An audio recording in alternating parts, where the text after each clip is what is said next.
Shut up and sit down. Welcome to the Health and Wealth Podcast with your hosts, Tim and Carter. What's trending, Enrichers? Carter Wilcoxon, founder of CSI Financial Group here, with my co-host and former wealth advisor, Tim James, founder of ChemicalFreeBody.com and your new health advisor. This is the show where we reveal the connection between physical and financial abundance. That's the theme today. Connection, people. Yeah, connection. That'll be good. Hey, Enrichers, we're all connected. Yes, Enrichers, we are all connected. And you know, the purpose of this podcast is to have a little bit of fun, right? And get to know one another. And I'm very excited about our guest today. One of our younger advisors that we started a relationship with about maybe 3 months ago. And whenever we first started our relationship, Mason Marozas of Synergy Tex, I'm not sure exactly. TX stands for Texas, but yeah, basically Synergy is kind of a good blanket term. Yeah, so Synergy, which is, here we go. We're talking about, being connected. Well, if you're synergistic, then obviously that's the purpose, is being connected, right? Mm-hmm. So now Mason is a true blue rock chalk Jayhawk. And whenever I got introduced to him, I'm like, that is awesome, because as our enrichers have heard in the past, I moved out here 25 years ago from Kansas City. I inherited the Chiefs, which we're probably going to talk a little bit about their bye week that they had. My wife said, oh, looks like the Chiefs had a bye week this week. They decided not to show up. So anyway, I inherited the Chiefs. And then, of course, Lawrence is not that far away from Kansas City. And, you inherit the Jayhawks. And I was there in 88 with Danny and the Miracles. So whenever I found out that Mason was entertaining being a guest on the podcast, I was really excited. So Mason, how are you doing today? I'm great. And let me brag on you for a second, Carter. I know we just talked about this, but just off the bat, first impressions matter. And when I first met Carter, all I heard was our Rock Chalk theme song before your picture even came up on the screen. So I was blown away, put you in a better mood. And it's another tool in my toolbox for, now this new virtual world that we're in with Zoom meetings and doing your research on someone and making a good first impression. But yeah, everything's good besides our Chiefs, like you just hit on. Yeah, not so good. And I would imagine that your fantasy team maybe didn't do so good yesterday either. No, Tyreek and Kelsey, having both of them, it wasn't the best, but that's all right. I like to say I like my own number or my own name on my back of the jersey. So I have no control over the Chiefs. I can't control my own life and kind of the business. So I keep that as a reminder, even though I am a very passionate fan. Yeah, that's awesome. So enrichers, sit back, get ready to learn about Mason, who is a Jayhawk through and through, but he happens to be in Texas now. I've learned a lot about him in our short interview vetting process, whatever you want to call it. So Mason, our enrichers, we like to go back to the beginning. What was it about your, financial journey that you decided, I think that might be something for me? Because you're a fairly young guy, I think mid-20s, right? Just graduated not too long ago from KU. So why don't you take us back to sort of the beginning and the influencer or influencers that kind of helped you to go this direction?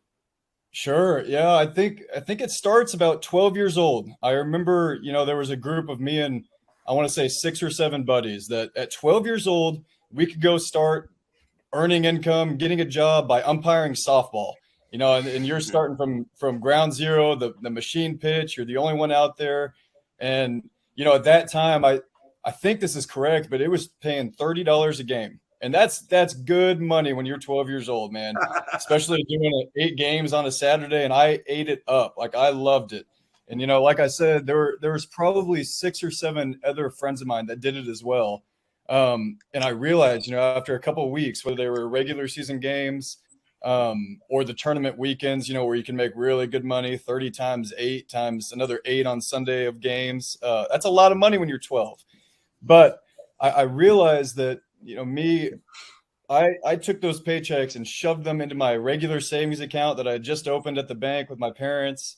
And then my coworkers, at the time, they were buying the brand new Ripstick or the brand new bicycle, whatever it was at that time, that everyone liked to spend their money on. But I kind of recognized that early, and I'm not trying to put anyone down for that, because you got to live, you got to have fun too. But I realized I had an innate ability or innate willingness to save money, to watch my child regular savings account just increase. And I loved it. I don't even know why. It was just, I kind of created a good habit, and seeing that other people weren't that way, I realized at a young age that there's a need for this. There's a need for, teaching people how to save, whether that be emergency savings for their future, for anything. So, fast forward a little bit to high school, still had the same habits, but then I kind of realized I was blessed. I got very, very fortunate. My parents, kind of the same group of guys, they all went to a Catholic middle school, and they were all going to the Catholic high school, and I played sports with them, and I just wanted to, but it was private. And again, I have great parents. They made it work. The tuition that was not planned for, but kind of fast forwarding to then, I would see some of these parents or these friends' houses that I would go over to, that they did it right. They had a lot. They were giving back to the community. And I realized then too, the importance of, they probably figured out saving and investing and kind of making smart money moves. And I realized even more in depth that I wanted to learn more about it. So, fast forward, went to KU, got my finance degree, and then got pretty lucky with, my dad got into the business 6 years ago today. So it was kind of within that time frame when I was in college, about a sophomore. And then he met Michael Hosford, which is the reason I'm down here in Texas, who was a top 1% advisor in the world. And I got the training from the best after that point, after the finance degree, and 6 months of just going with him. I learned, 22 years worth of experience from him, from one of the top in the field, and just trying to translate it myself, even though I've only been doing it for 2-3 years. I got lucky in that regard, but I'm happy to be here. I'm happy to be doing this and still learning and growing every single day up until this point. Nice. So obviously you went to KU, and you went to a fairly good school and everything. How do you think any of your athletics played a role in what it is that you kind of sort of do now? Did that help at all? Like that, maybe team environment or team, feeling and being on part of a team, because you're on a team now financially, right? So yeah. Tell me, did some of those athletics that you played growing up, did you think that helped? Absolutely. I mean, just like you said, the team environment, the team aspect, I don't think anyone can do it by themselves. I think it's necessary, the experience, the training. Someone's already done it before, and someone's done it better. So if you can kind of compile those heads together, whether that's on the baseball field, the basketball court, whatever, you're going to win. You kind of need that team mentality. So let's talk a little bit about your athletic prowess as you were growing up. What were the some of the sports that you played and the positions you played? Let's talk a little bit about, from junior high through high school through college.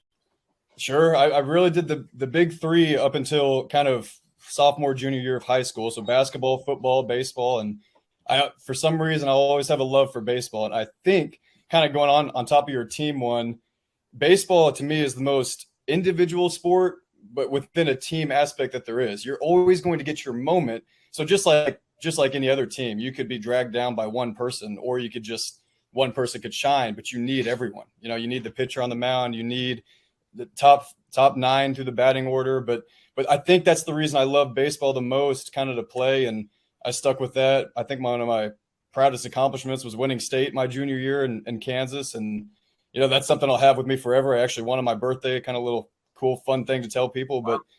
But being number one and winning that junior year was fun. And just, really same goes along with basketball and football, even though I didn't carry those on and as long as I probably should have, or looking back, might be some of my only regrets. But all three of those sports I just loved. I still love them to this day.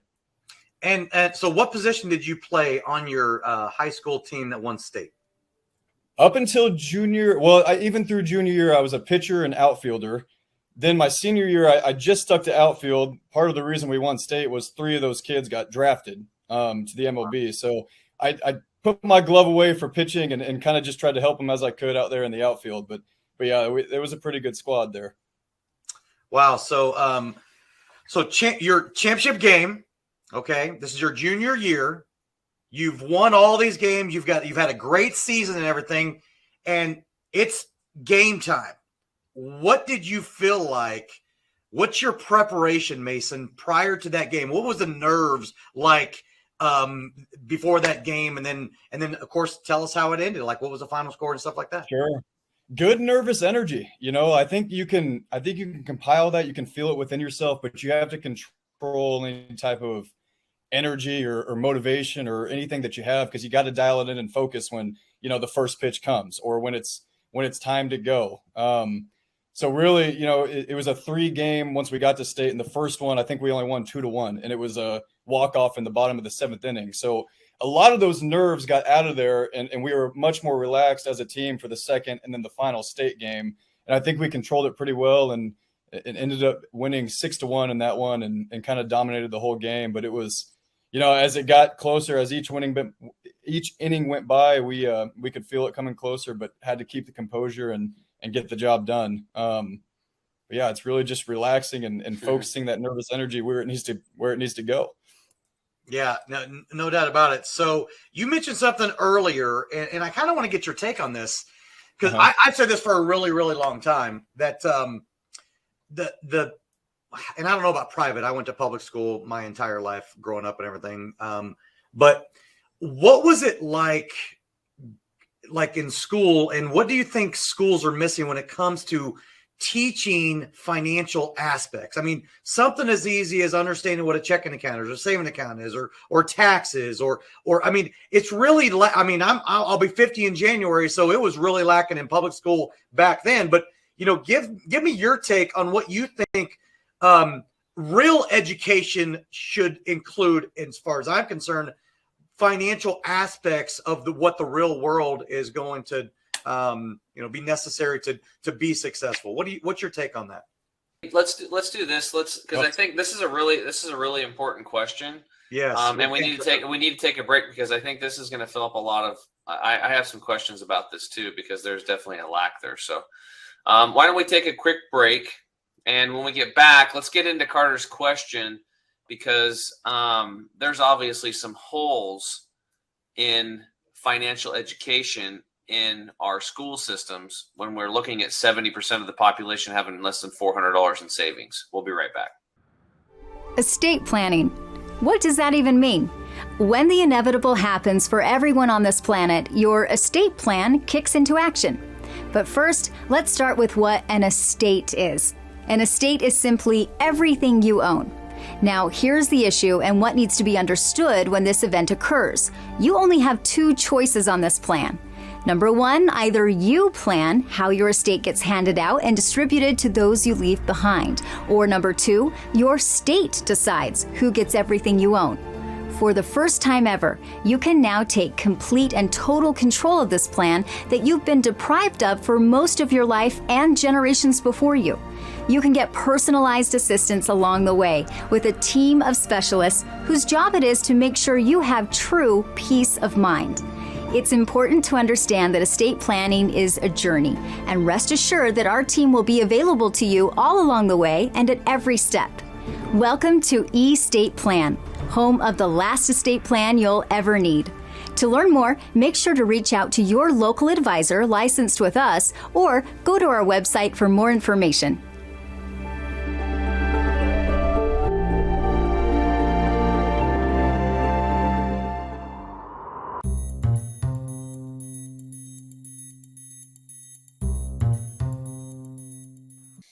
What's up, Enrichers? Tim James here. I'm back with my co-host Carter Wilcox, and today in the house we've got Mason Marozas, financial advisor extraordinaire. Man, you're going to help a lot of people, and unfortunately, most people, most of us going through, high school, even before that, in grade school, we learn math. We learn some basic math. That's really important, but they really don't teach us much about finances, how to grow your finances and protect them. It's one thing to make it. The other thing is to keep it, and taxes and all this stuff. So Carter brought up a really big, good question before the break. And so why don't we get into that? What is your take on the educational system and what they're feeding our kids with the education as far as finances goes? Yeah, I think there's a huge lack of understanding when it comes to that. But throughout the whole system, public, private schools, I never learned how much I should have an emergency savings account when I was in 6th grade or 8th grade or senior year of high school. I never learned that, you know, a credit card is a beautiful thing. It's a great thing if you don't abuse it. And if you don't have that set up, you don't have a credit score established, even throughout college, I was never taught this. Then you cannot go buy a car or a house as easily. Establishing good credit, getting the savings going, the power of, high schoolers, the power of time that they have to grow money is just not taught. When I learned all of these things, I'll kind of jumping back real quick. I remember early on, my dad, who I said was in this, had a very influential quote to me. I don't even know if he knows it, but I remember I finished the series, How I Met Your Mother. I don't even know why. And I was proud of it. I told him this, and he said, that's awesome. What if you would have used that time to be learning or reading or doing one of these things? And, like I said, my passion has always been money, saving money efficiently. So I started finding those books. I think this was around 8th grade, freshman year of high school, just Rich Dad, Poor Dad, Psychology of Money, all of these books that we've all heard of. And I just started diving into those and realized that all of these things that I learned were from personal education, not from the school system. And that kind of bothered me. I was shocked to hear some of the questions I would get from people early on in this business, or some of the, not even to their own fault, but just the lack of understanding on very basic principles of how to save, why to save, where to put money, that we just weren't taught. It was pretty concerning to me, and it still is. So what I'm hearing, Mason, is it hasn't changed, right? It hasn't changed that whether it's public or private or whatever, they're still teaching the core stuff, right? Science, math, social studies, whatever the case may be. And the lack of financial education is do you almost feel like that's on purpose? I got to be careful there, because I do sometimes. I really do. And I'll even take it a step further. My finance degree that, I paid good money for from KU, I don't regret it at all. But,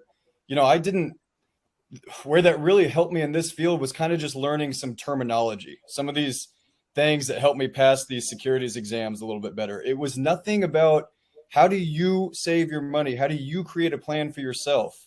Nothing like that in a very higher education, college degree. But I do feel like it's on purpose sometimes, but I don't know why, or I don't know the reason behind it.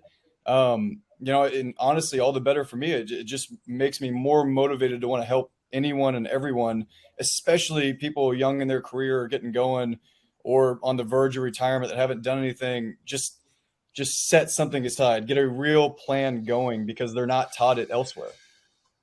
Yeah, so that it really is bad. And Tim, I know that, prior to break and everything, that you had some questions. So I don't want to hog, because I could keep asking these lines of questions over, for the next 30 minutes. So why don't you jump in, Tim, and ask a few questions of Mason yourself?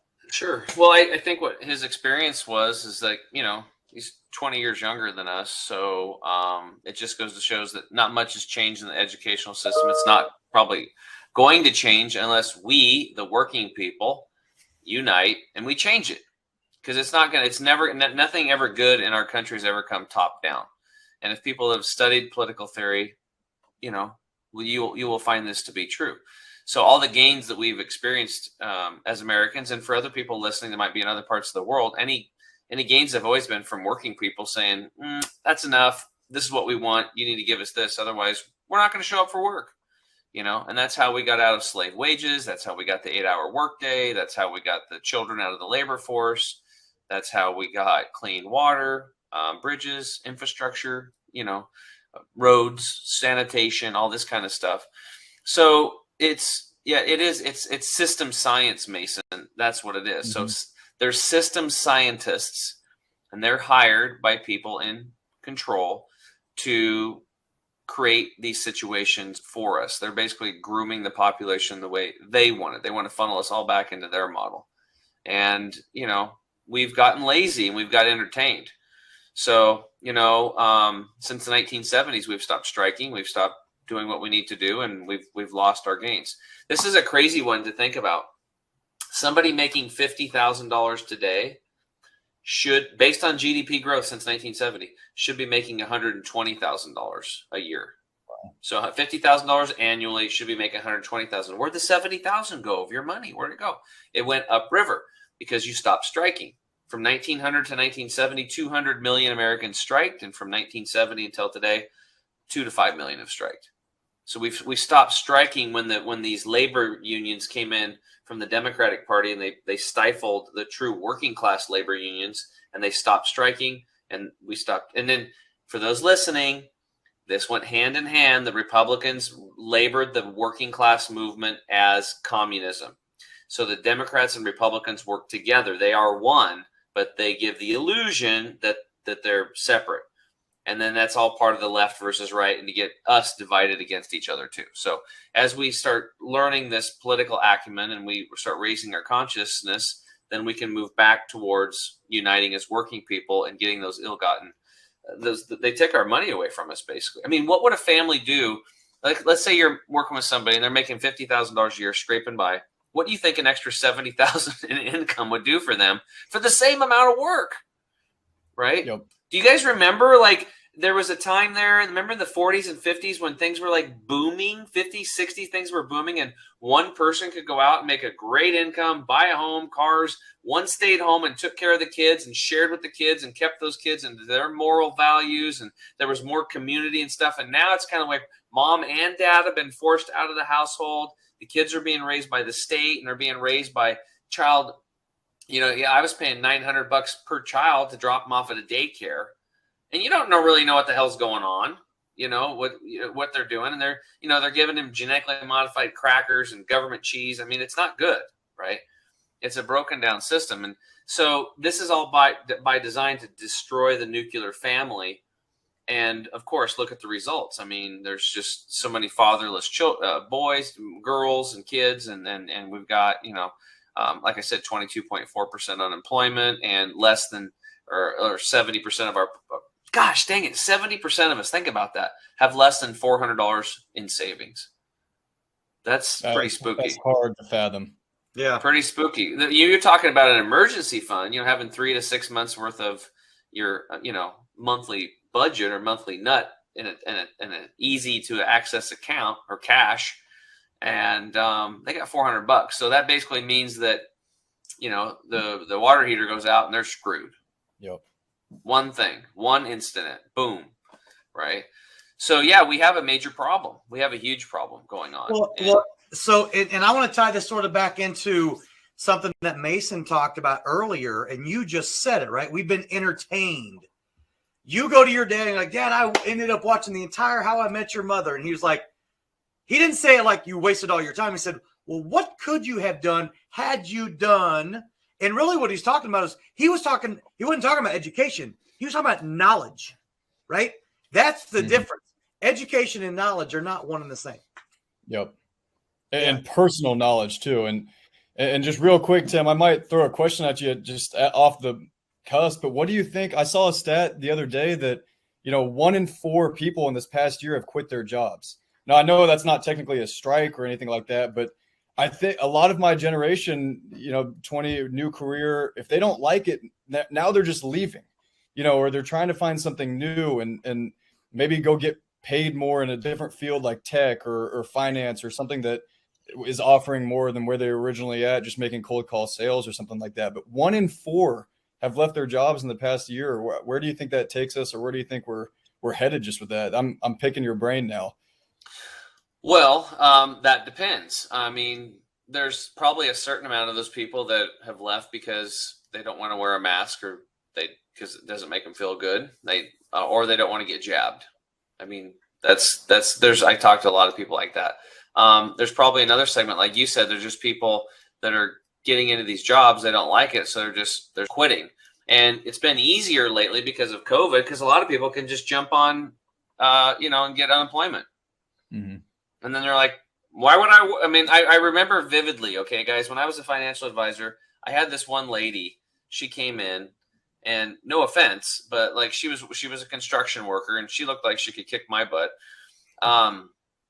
and something happened to her. She got like an injury or something, and then, but she healed. And I was like, she's like, yeah, I got this $25,000 in cash. I'm living in government housing. My son just moved in, and basically with him in there, I basically get an extra $400 allowance, and then the government housing, you can pay your rent, or you don't pay your rent, or you basically pay the amount you think you can afford. It was just like weird thing. And so she got extra money from her son coming in, and she was going through this stuff, and I was like, okay. And then I'm like, so are you feeling better now? You're healthy? And she's like, yeah, I feel good. I'm like, so when are you going to get back to work? She's like, well, I thought start adding it all up. And she goes, from this and getting that and this and that and housing, she goes, it actually makes more sense for me to not go to work. There's no incentive. She goes, I actually can make a little bit more than what I was making when I was working, and I can just do what I want every day. So she goes, I don't see myself really going back to work anytime soon. And she was totally, completely, physically, mentally available to go back and contribute. And that's kind of a natural law that the system is going against. You either contribute or you go away in nature, right? You're part of contributing and growth and the evolution and growing. Things either grow or they die. So the system is kind of set up under that, don't worry about it, we'll take care of you. And then that puts more burden on the people out there working, because they're taking our tax dollars, and people are living on our backs, right? And that's not really cool. That's not fair. And it actually goes against the natural law. So then after a while, a lot of people are just like, well, why the hell should I work then too? I'm going to go get the free government cheese. Like, why would I kill myself to help all this stuff? So it demoralizes the other people that are still working. So I think we're going through a shift right now. I think the most important thing for kids to do today is to do what you did, is start self-educating. And unless you're going to college for something very specific, I think you should avoid college at all costs. These are indoctrination camps. And what are you really going to get out of it after 4 years or 5 years? And you're going to have a big, a government student loan you're going to have to start paying on. And, instead of getting a job for $10 an hour, they might give you $11.15. That's pretty much it. That's not $1.15 is not going to really make a big difference in your life, right? And when you go to school, anyway, a lot of it's boring. I mean, was there a lot of classes that you had to take that you're just like, oh my God, this stuff sucks? I'm probably the biggest proponent. Most of them for me. If I'm not personally interested in it, or I'm not going to go create a marketing plan or do this and that. That's not what I'm good at. That's not what I'm passionate at. It was hard for me to pay attention to any of those. Or it's just kind boring. of boring. Yeah, I want to do anything other than get by. Yeah, you just get by, get your grades, and move on so you can get your degree. And then what? Then you go off and do whatever, right? And like you said, you got your degree, and what percentage of what you learned at college are you using today in your life and your real career dealing with people? Less than 20%. 20%. How much was that education? Now, I could say a lot of that network that are my clients currently, that is something I did get from college. So that's probably not into that calculation, but from the actual classroom of learning these terms and whatnot, it's pretty low, I would have to say. You actually brought up another good point, because somebody told me a long time ago, they said, hey, it's not about what you learn at college, it's about the connections you make for business down the road. That's what it's really about. So that's why a lot of the dads and stuff will fight to get their friends or their kids into these fraternities and stuff, because you build this brotherhood. And then when you all go out, a percentage of those guys are going to go kick some butt in life, and then they're going to stay in touch and help each other. I see that all the time. But the reality is, as far as education goes, it's a failed model too, because it goes against nature. And our natural instincts are to do what excites us the most. And what excites me is different than what excites Carter, which is different than excites you. So there was a quote down there I saw. It said, you said it's not the amount that counts, it's the plan that counts, by Jim Rohn, right? But do you remember another guy named Zig Ziglar? Of course. Okay. He's really cool. Have you ever listened to him talk? All the time. Yep. My dad does a great impression of him, but I'll say that's cool. I should listen to it for him. I probably botched the impression, but he was like, I don't know if you remember, there was the story he told that he was like, he had a really bad day. He woke up and he was late to work, late to get to the office. And then he was like backing out of his driveway. And then he looked and he had a freaking flat tire. So, he's suit and tie, and he's fixing the flat tire. And then just as he's leaving, his wife's like, honey, don't forget when you get home, you said you're going to clean out the garage. Oh, yeah, no problem, honey. And then he went to work, and then he shows up at work, and it was like, 95 degrees out, and the air conditioner failed. So he's in there sweating bullets all day long, trying to get the air conditioning guy to get it fixed, and he just fixed it, and it broke again.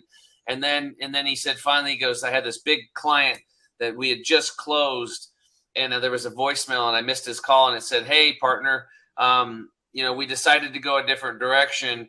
Don't call me, I'll call you. And he basically lost this big account. So, he just got beat up from the time he woke up until he lost this big account. His air conditioner, he had to fix that, more money out the door.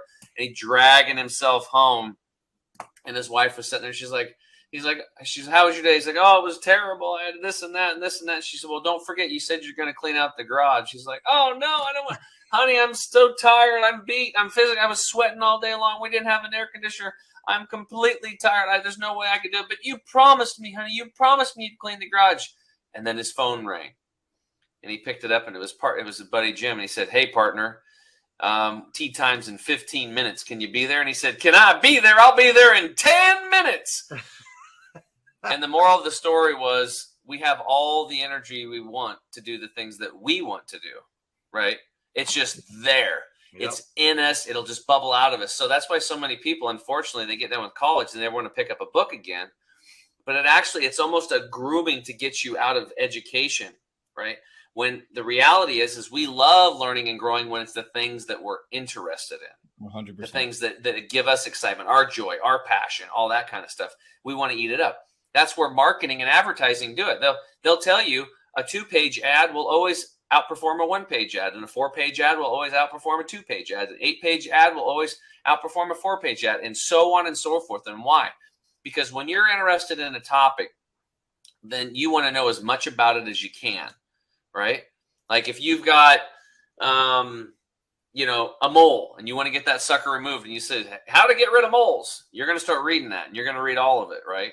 Or if you're interested in staining your deck, and your deck's out there and it's not stained and it's about to change, you're interested and you're going to read that thing. So we are completely interested, and we have abundant amounts of energy for the things that we're interested in. And that's not the way the school system is set up, is it? No, and that goes back to, I've got a 15-year-old son. He'll be 15 in January. And I remember like it was yesterday how we would go in and we would have a meeting, your parent-teacher conference with Mrs. Beck. And this is in first grade, right? And she's giving me all of his problems, right? And I'm sitting there listening, and it's like, why does this feel so familiar? He's my own DNA, right? So I know what his makeup is. He's just like me. And I remember sitting in school in first and second and third grade, bored out of my mind. I could read at like 7th grade level at in first grade, second grade. So I'm just like, it's boring. And what they try to do is they try to make everybody the same. I call public school system indoctrination stations, and have for a long time. So I made the ultimate decision, and my wife, God love her, sacrifice, best supportive person, talk about teammate. She is the best teammate I could have ever been blessed to have. We talked really hard about this, and we ended up deciding to homeschool. And it took a lot of sacrifice and a lot of stuff that happens. And but it was because I already saw the writing on the wall. He was going to end up being just like me, where he was going to be bored, he was going to be a troublemaker, and he was going to be deemed a troublemaker simply because it was boring, because he's quicker and he's smarter and he's faster than some of these other kids, but it's boring, right? It's no fun. And then, what they do now in public school is now they have like 15-minute recesses or no recess at all. I'm just like, that's how. Well, let's take it a step further. They'll give you a diagnosis of attention deficit disorder, and then they'll put them on Ritalin, which is cocaine.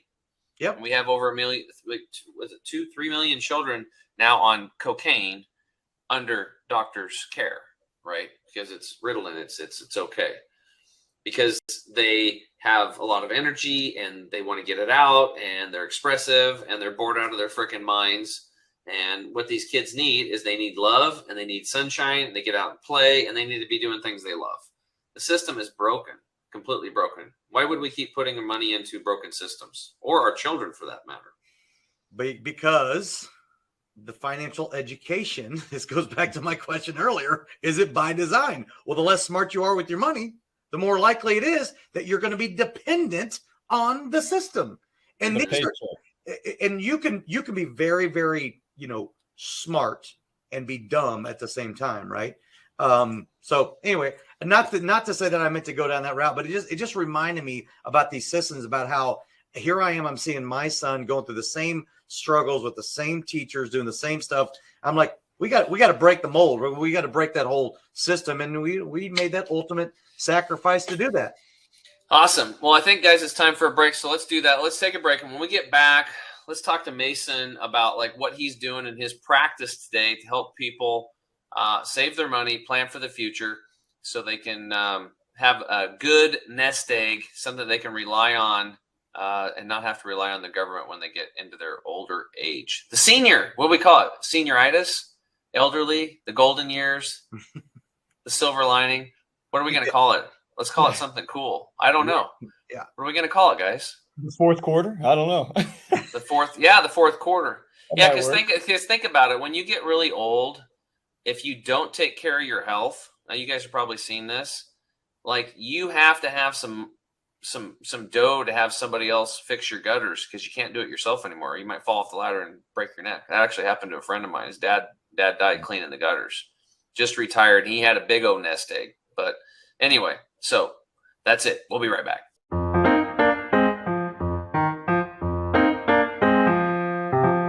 You want the absolute best for yourself, and you want it to be easy. That's why we created Green 85. It helps with detoxifying the body gently. We're proud it's chemical-free, unlike almost all other supplements you'll find. Bottom line, Green 85 will get you healthier. We look forward to hearing what Green 85 did for you.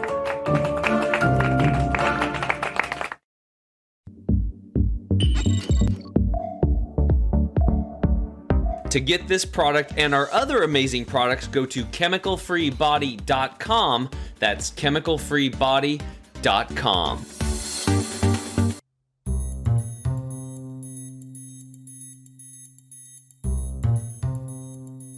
What's up, Enrichers? Tim James here with my co-host Carter Wilcoxon. Again, today in the house, we've got Mason Marozas. I butchered it.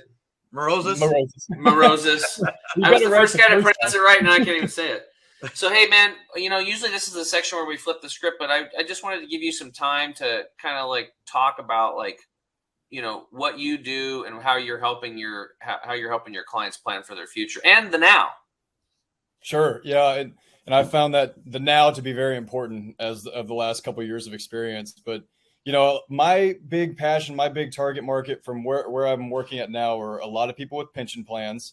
And obviously, you had mentioned the government earlier. What you mean by that and relying on the government is that Social Security check, every single week. So what we do with these pension plans is it's the same type of planning, but protecting that, showing them how big it is, some income replacement for a spouse on that side of things for firefighters, teachers, police, military. So that's a big market of ours. And we want to get that right, because when you take $3,000 a month, guaranteed, and then we don't know how long. I mean, we might live until we're 120. 3,000 times 12 times however many years you live after that. That's a huge asset. So that's one of the big ones that we've been focusing on, making sure that people get that right. And finance is really nothing more special than mathematical terms. So all of these things can be determined by math. Other than the unknowns of what the market's going to do, we don't have a crystal ball there.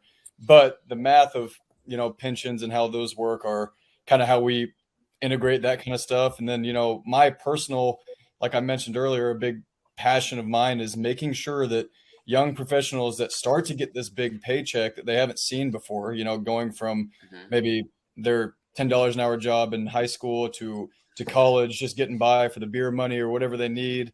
They get this first significant check. Well, don't go spend every penny of that. At least save 10, 15% of it. I know the book says 10.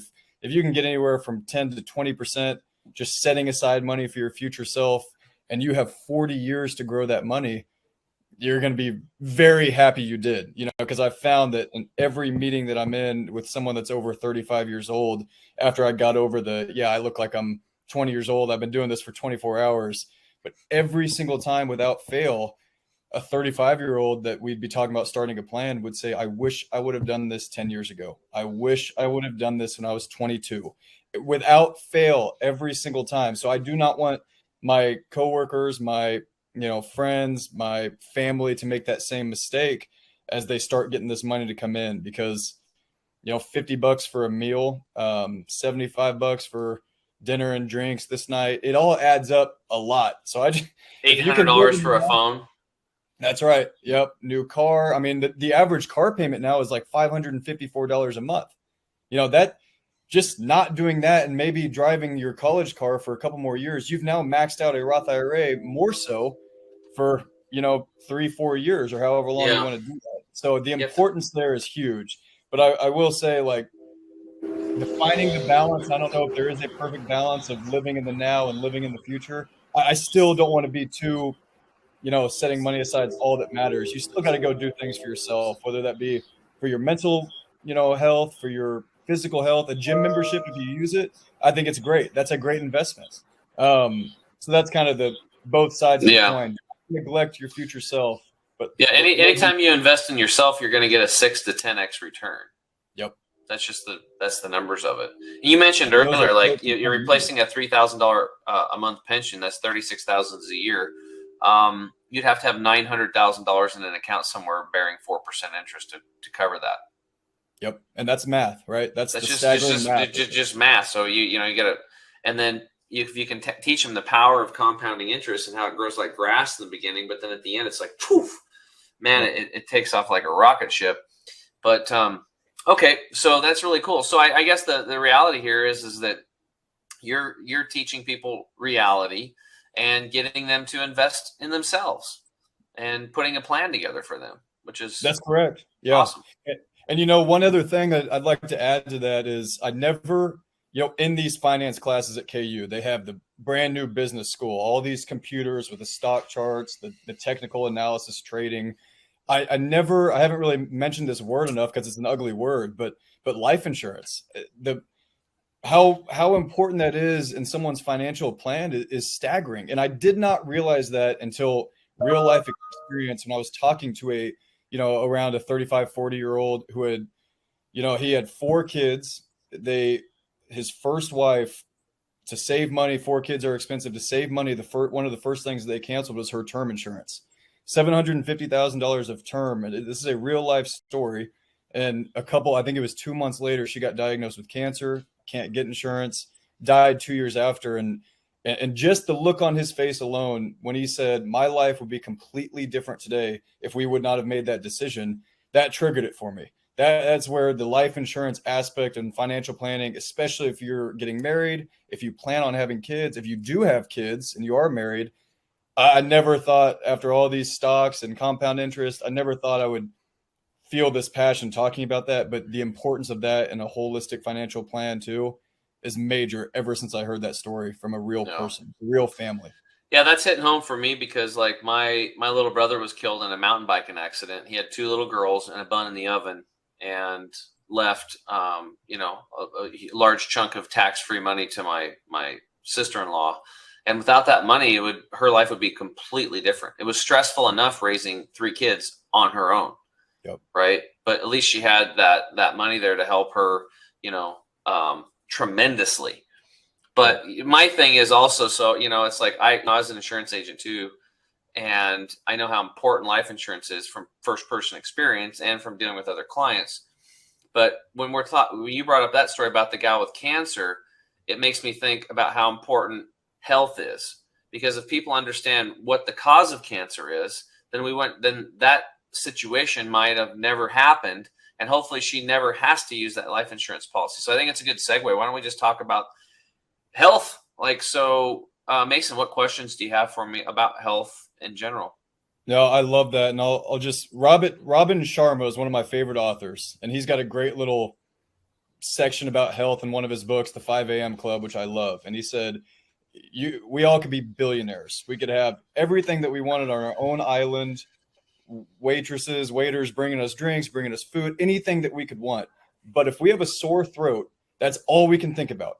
You know, like if the sore throat's the thing that's bothering us, we have $1 billion in the bank, we have everything we could have ever asked for. But if you have a sore throat, it's all you can think about. His point was health is more important than anything you're trying to achieve. If you don't have health, you don't, you know, it's like the biggest luxury in the world. And we just kind of go through life with taking it for granted.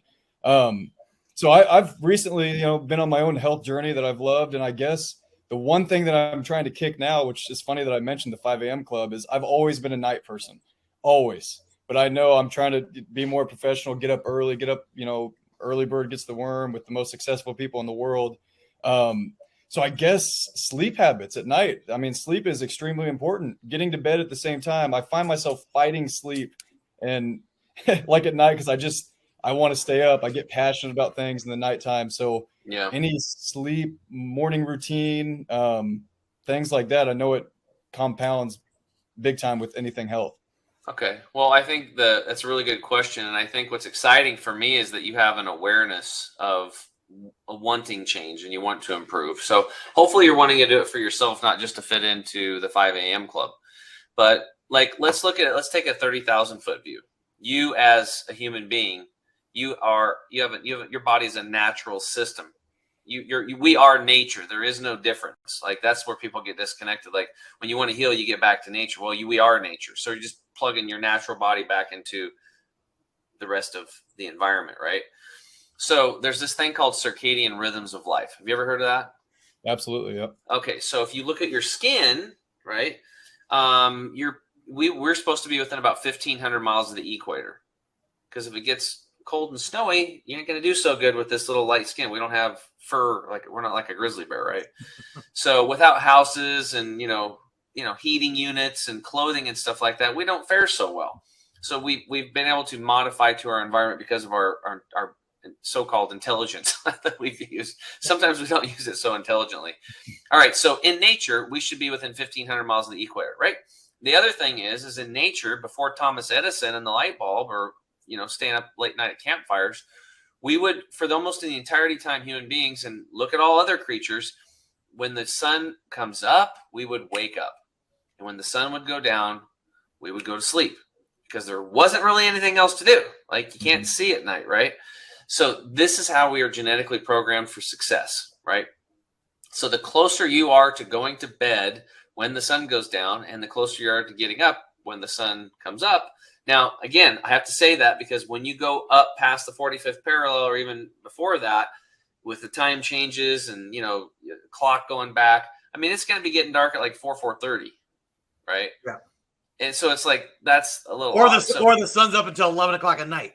Yeah. So again, we have to think about the sun and those rhythms closer to the equator, because that's where we should be based on our body type, right?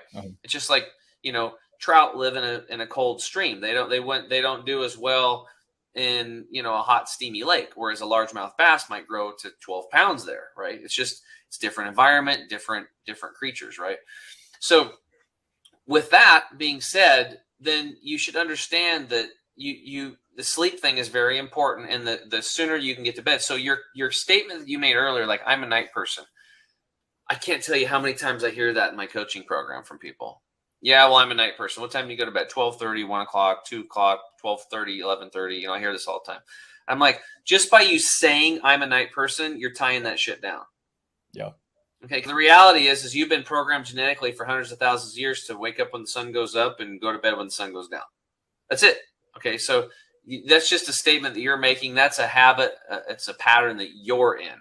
Yeah. But your body is not there yet, because it takes hundreds of thousands of years to make genetic modifications. We're just a little like a fruit fly lifestyle or timeline compared to the whole globe and everything in the history of the earth, which is billions of years old. So with that said, hopefully that imparts to you how important it is now I have a logical reason to wake up earlier and to go to bed earlier. So what time do you usually go to bed? I've been getting better. It fluctuates from 10 to midnight. Okay, well, that's pretty good. So just give me one number, what your average is right now. Like of nighttime? Yeah, when do you go to bed? Probably 11:30. Okay, I'll lean on that side. 11:30. So let's just say 11:30. So the easiest way to do this, unless you got like stage 4 cancer and your back's against the wall, then we would change it completely. But knock off 30 minutes. 30 minutes. So now your bedtime's 11. Make that, because the reality is like, how do you wake up and feel good? When do you start your day? You start your day in your nighttime routine. Mm-hmm. Right. So what we do is then we program our phone that says bedtime 11, and it's on a repeat to remind the client. And then the subconscious mind gets programmed. But at 10 o'clock, that's when we have another reminder that says prepare for rest. Prepare for rest. Then you have your little checklist of what you do. Right. You stop drinking. Stop drinking liquids. Turn off fluorescent lights. If you're still on, get away from computer screens. No. Get your phone at least 12 feet away from you. Dim the lights, read a book, take a sauna, lay on an acupressure mat. And right before bed, you can take a quick shower and just rinse off. That rinsing off in a cold shower, cold, hot, what doesn't matter, and just drying off helps people sleep better. Cracking your window at night so you've got fresh air while you're breathing. Very important for sleep. So these are things that could be, in your prepare to rest thing.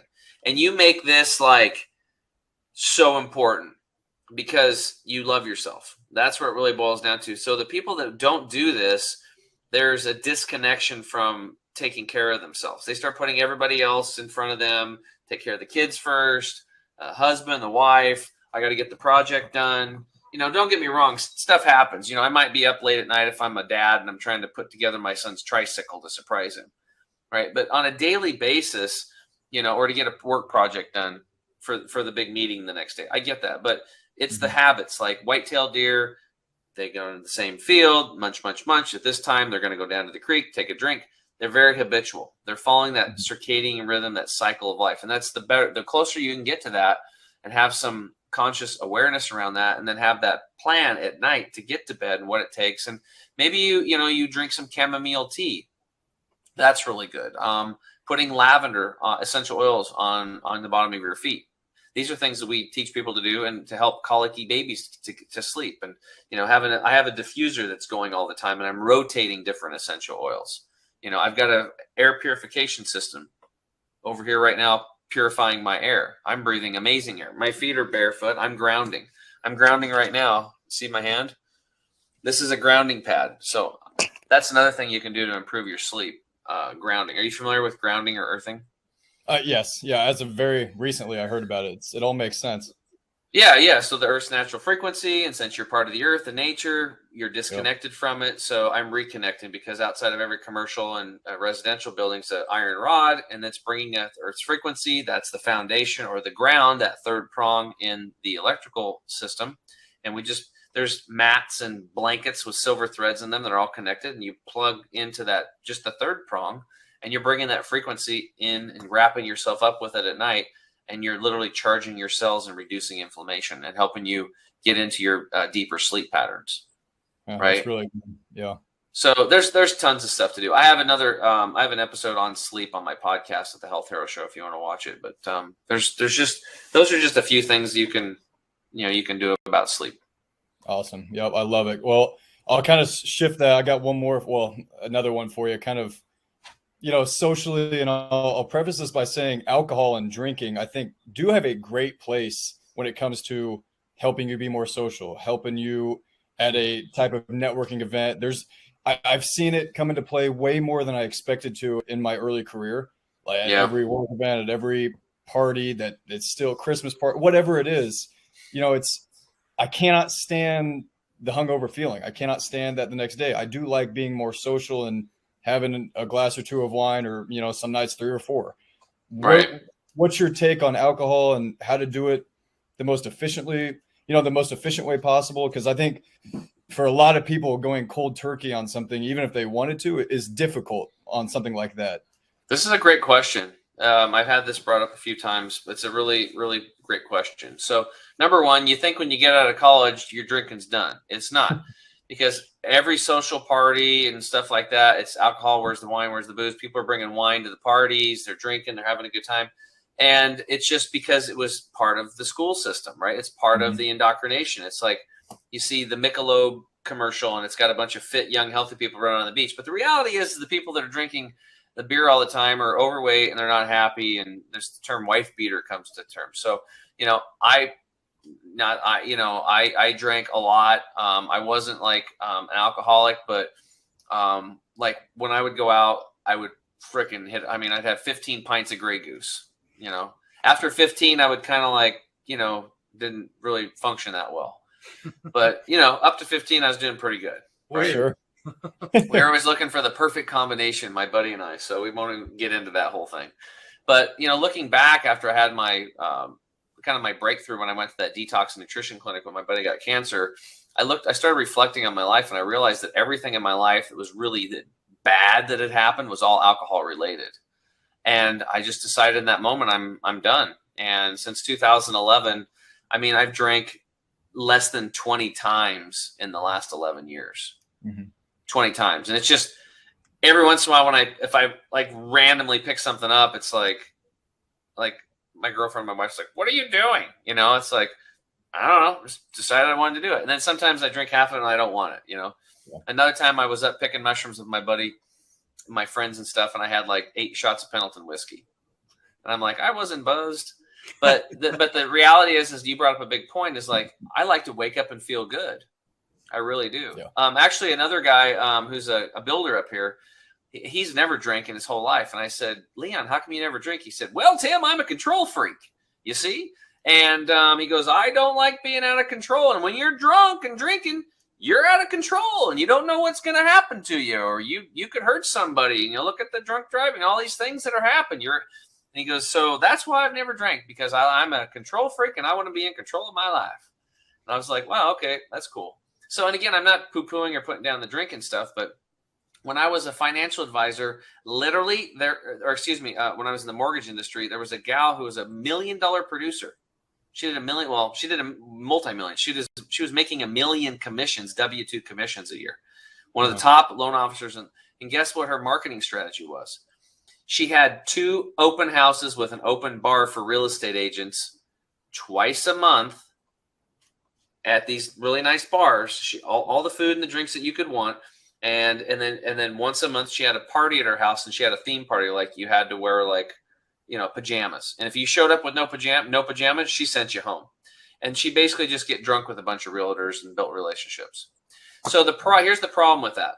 The problem with that is that the alcohol, you're using that to open up your pathway to your true and natural self. That's what you're doing. You're opening up your pathway to your true and natural self with alcohol.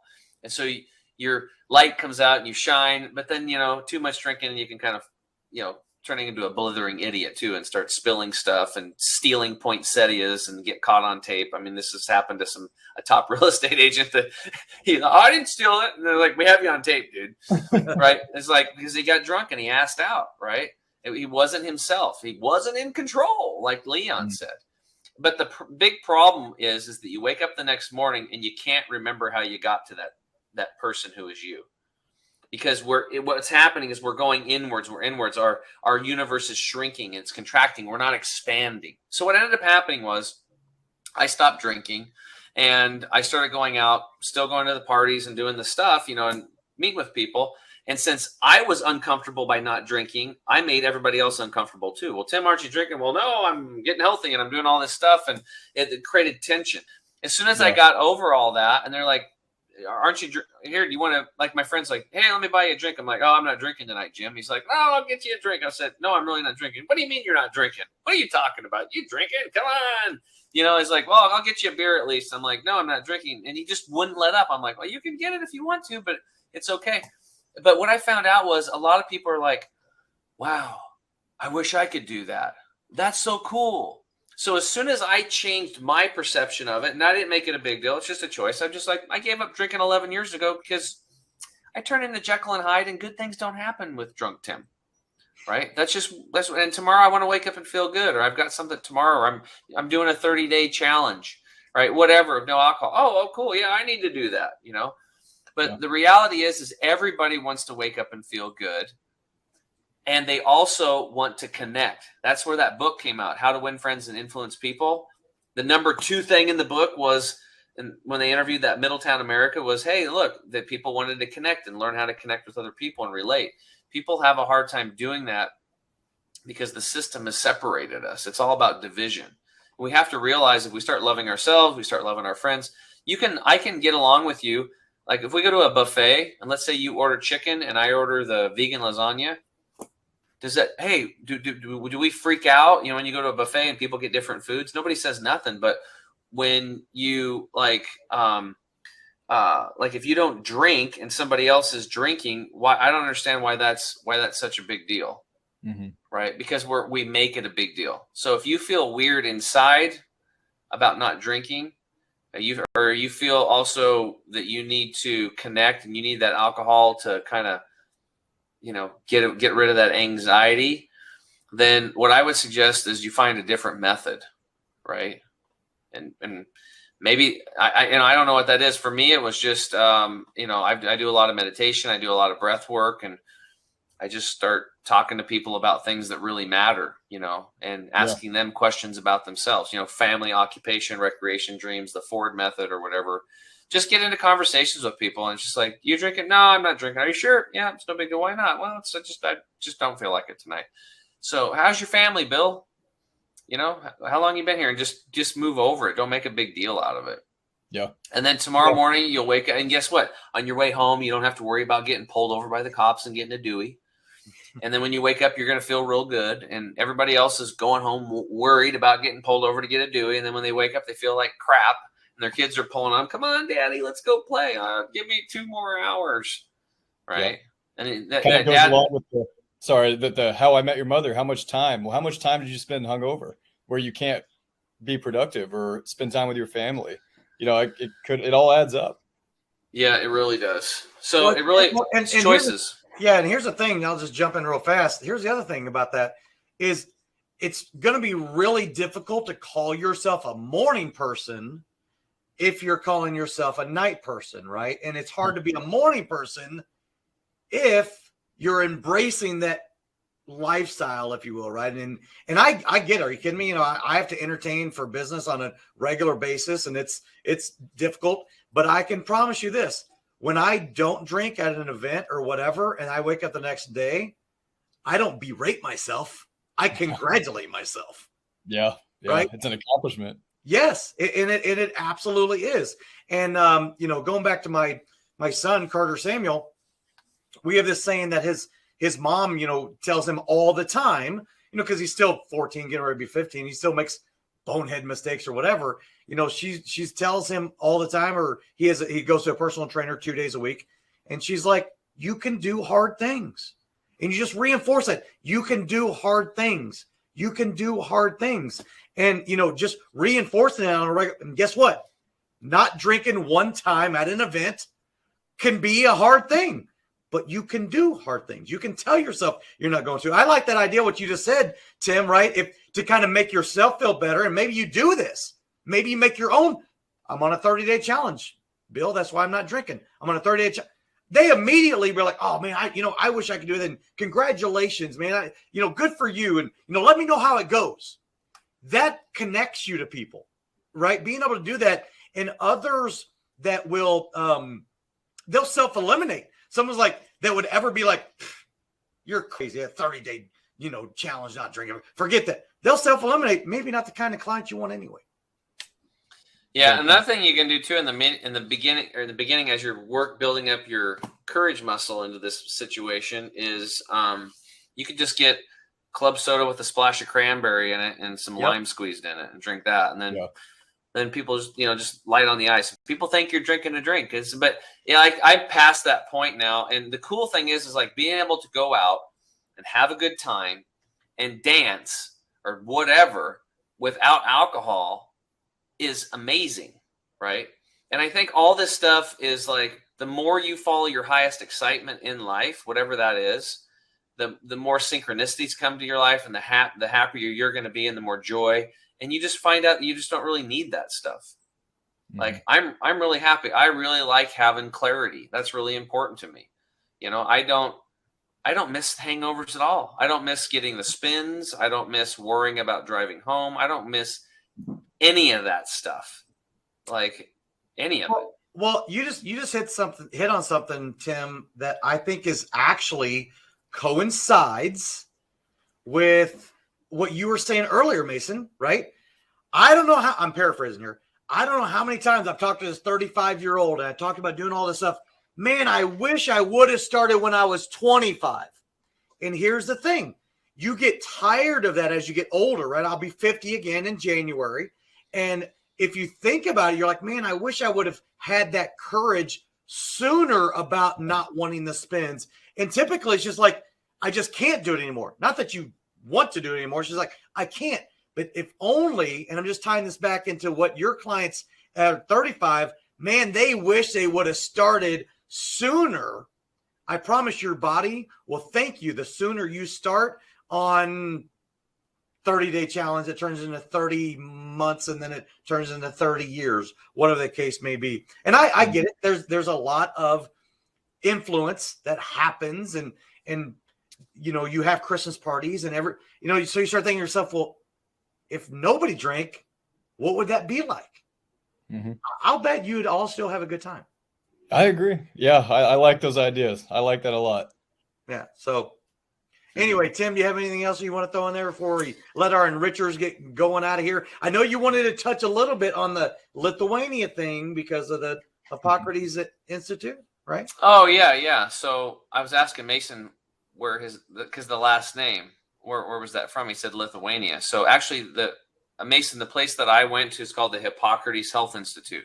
So when I first started this journey, I was 42 pounds overweight and had all these skin health issues and all this stuff. My buddy had cancer. It was actually started by a gal named Ann Wigmore. She was actually from Lithuania. And she grew up a very sickly child. And her surrogate grandmother was the village doctor at the time. And her parents had saved up enough money to come to the United States. And they started a bakery business.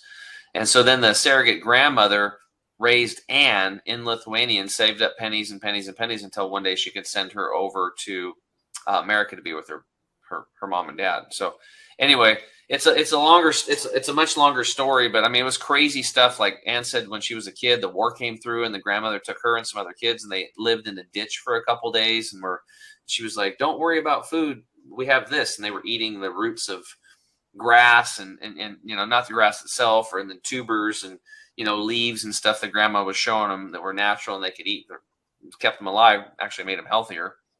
And then Anne came to the United States, got into I'll paraphrase real quick, horrible cart and buggy accident when she was in her late teens and mangled her legs. And they took her down to Mass General Hospital and they said, well, there's not much we can do. Bring her back in a couple weeks and we'll amputate her legs. We'll cut her legs off. So her parents, you know, had to run this business. So they were a bakery business. So like 3, 4 in the morning, they were like literally 3 in the morning, they would put Anne on a park bench in the city and just leave her there in the dark.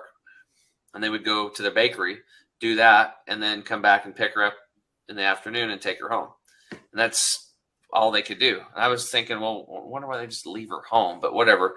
That's what happened. So Anne couldn't move, but what she could do is she could reach under the bench and she could find the grass. So she took the grass and chewed it, swallowed the juice, the chlorophyll from the juice, and then she took the poultice and started packing her wounds with it. Every day she packed her wounds with fresh grass poultice, and she ends up healing her legs. Crazy story. And then sticks to the standard American diet. And then in her mid-50s, she developed stage 4 colon cancer. And then she thought, maybe I should go back to the grasses and the herbs that my grandma taught me. And she did. And then she healed herself of stage 4 colon cancer. And she couldn't even hardly speak English. And so she started teaching people that, I mean, she healed herself with land, like basically lawn grass, right? It's crazy, right? But when you study it, it's amazing, right? So, and then all these people came into her life and the synchronicities, and the Hippocrates Health Institute was born. It's been around over 65, 66 years, and they've had over 600,000 people through the door. And from her grandmother passing that on to Anne, went to Charles and me. And then, you know, now I've shared this with thousands and thousands of people. So it's really kind of cool how that grandmother in Lithuania, and whoever taught her, this stuff has been handed down, which is basically getting back to nature. And, you know, the foods are for the herbs are for the healing of the nation. Right. So it's kind of a biblical quote, but Anyway, that's kind of the Ann Wigmore story, Carter, in a nutshell. Well, I knew that you know, because you're like that's an interesting last name. Where's that from? Because I think you said, is that Greek originally, right? Yeah. And he said no, Lithuanian. Yeah. Mason's like, no, Lithuania. So I haven't heard too many cool Lithuania stories like that. That tops the list for sure. Cool.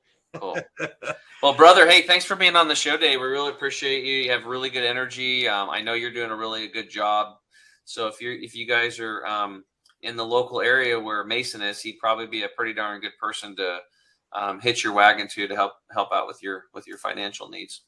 Guy you can trust. He'll do his best.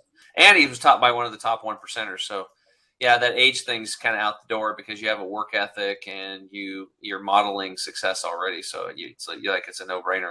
They're actually tapping into that other guy by tapping into you too. So they're getting more than just you. They're getting the whole team there. That's right. And I'm building my way up that percentage list of the top. So I'll get there soon. That's cool. I bet you will. You'll be there. You guys having me on today. It was really fun. And I learned a lot. I learned more than I probably gave. So that's a bonus for me. I think we all learned. That's good. Yeah, that was sort of like the whole purpose of the Health and Wealth podcast was to be able to learn from one another, right? Mm-hmm. And that's the best way you do it is with stories and conversations and ideas and opinions and things of that nature. So Mason, we really do appreciate you coming on. Hey, and Richards, thank you so much for joining us for another fantastic podcast. If you want to be able to see any of our previous podcasts, make sure to go to our website at www.thehealthandwealthpodcastshow.com, and also like, share, and subscribe. You can find us on Apple Podcasts, Spotify, Google, as well as our own YouTube channel. You can also be able to go to our Instagram page, Health and Wealth Podcast. And for my esteemed, wonderful co-host, Mr. Tim James, Mr. Chemical Free Body himself, we want to thank Mason Marozas for being on the show again today in Texas. Check him out in the show notes. You'll be able to see the website and find him if you want to be able to get in contact with him. Thank you again. Make sure to join us again for another Health and Wealth podcast show next, and have a great, wonderful, abundant life. Thank you, everybody. Hey, Enrichers. Thanks for tuning in to another episode of the Health and Wealth podcast. I'm your host, Carter Wilcoxon. And I'm your host, Tim James. And by God, we are committed to helping you guys have fat wallets, flat bellies. So tune in again for another episode, and make sure to like, share, and drink a lot of water. Or beer. You have just listened to the Health and Wealth podcast with Carter and Tim.